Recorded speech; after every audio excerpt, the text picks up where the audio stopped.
Chris Day, Director of Engagement at CQC. This is a short video which just talks a bit about how we are seeking to improve the way in which we engage with people and communities in our work moving forward.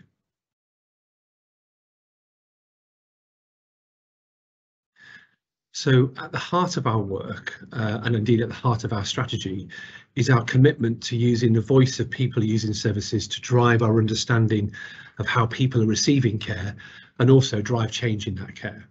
To make that happen, I think we have three aims. The first is to build and maintain the trust of people using services. At the moment, we get about just over 1,000, but in fact more than 1,000 give feedback on care responses from the public every month. It's a 7-fold increase from a couple of years ago. Sometimes those responses can really help us understand how services are performing. We've used things like our Because We All Care campaigns to try and focus on particular communities at a time, but it provides vital information that gives us an insight that we wouldn't otherwise have into how people are experiencing and receiving care across all sectors, health and care. Almost half of our inspections these days in the last year have been in response to that feedback and from the feedback we receive from frontline staff in services. So they're a vital component of enabling us to do our work. Those responsive inspections seek to go back to and use the information we get from people to drive our inspections. So it's vitally enabled us to take strong action, to protect people, to ensure that organisations improve. And it also gives us a better understanding of how systems are operating. It's not just individual providers, but how services work together to affect how people receive services.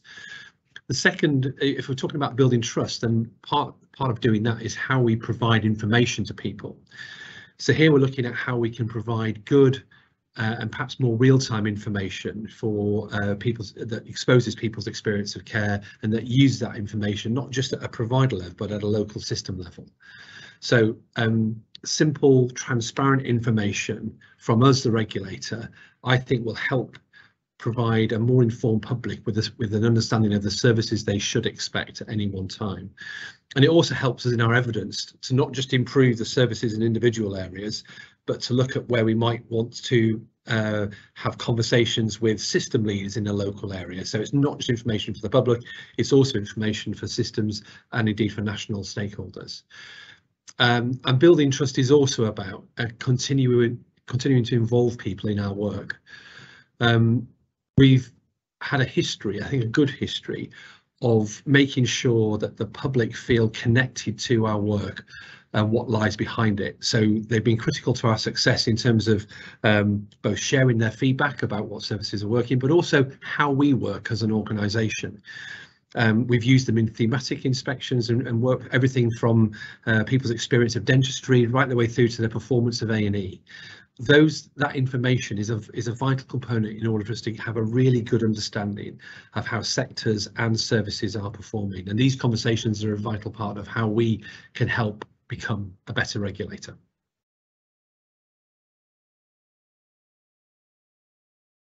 So I think the really important thing about the single assessment framework, it starts with a very simple question: what should I as a service user expect?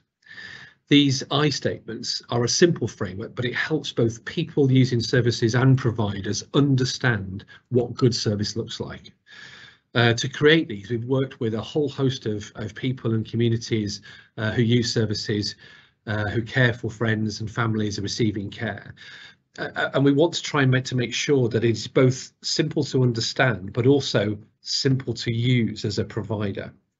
So the single assessment framework is built on these I statements that represent exactly what we are expecting to see good services provide.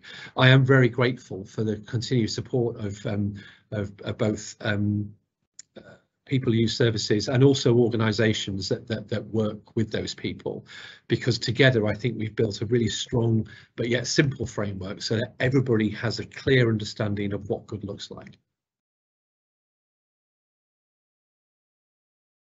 So I think this is about two things. It's about partnerships.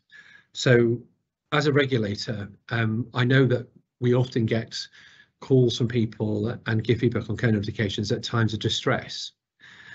But we aren't the only place where people go. They often go to other groups that are local to them. They often go to other charities that they may be connected with.